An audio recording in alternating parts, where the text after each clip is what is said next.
Section 191. Vaisampayana said, when the king Drupada expressed his desire of bestowing his daughter on that Brahmana who had shot the mark, all those monarchs who had been invited to the Swayamvara, looking at one another, were suddenly filled with wrath, and they said, passing us by and treating the assembled monarchs as straw, this Drupada desired to bestow his daughter, that first of women, on a Brahmana. Having planted the tree, he cutteth it down when it is about to bear fruit. The wretch regardeth us not, therefore let us slay him. He deserveth not our respect, nor the veneration due to age. Owing to such qualities of his, we shall therefore slay this wretch, that he insulteth all kings, along with his son, inviting all the monarchs, and entertaining them with excellent food.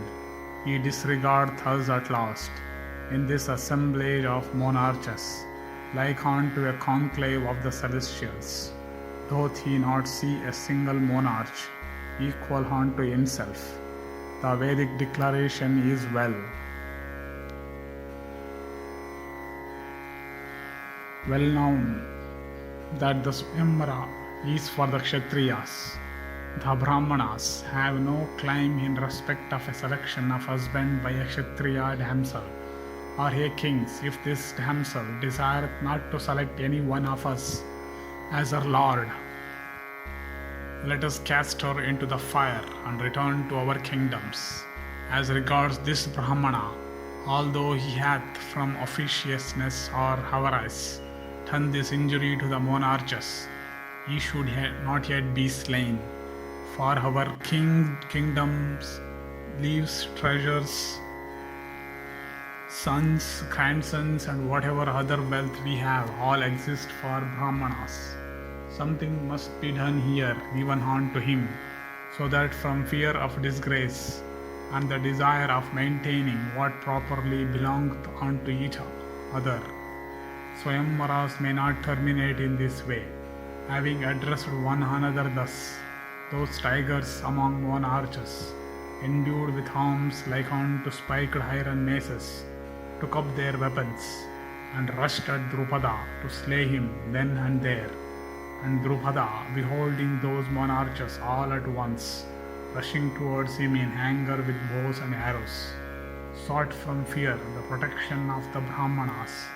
But those mighty women, Bhima and Arjuna of the Pandavas, capable of chastising all foes, advanced to oppose those monarchs, rushing towards them impetuously, like elephants in the season of Ruth.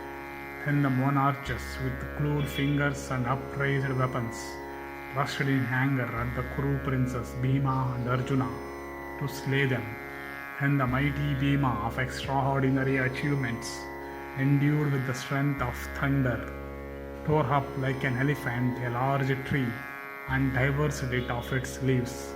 And with that tree the strong-armed Bhima, the son of Pritha, that grinder of all foes, stood like unto the mace-bearing king of the dead, Yama, armed with his fierce mace, near Arjuna, that bull amongst men, and beholding that feat of his brother, Jishnu, of extraordinary intelligence, and himself also of inconceivable feats, wondered much, and equal unto Indra himself in achievements.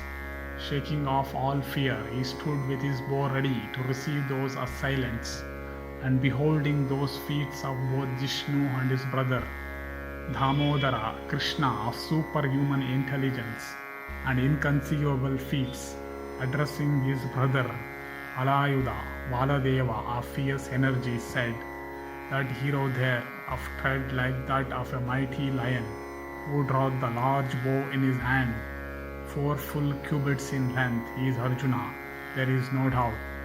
O Sankarshana, about this, if I am Vasudeva, that other hero, who having speedily torn up the tree hath suddenly become ready to drive off the monarchs, is Rikodara.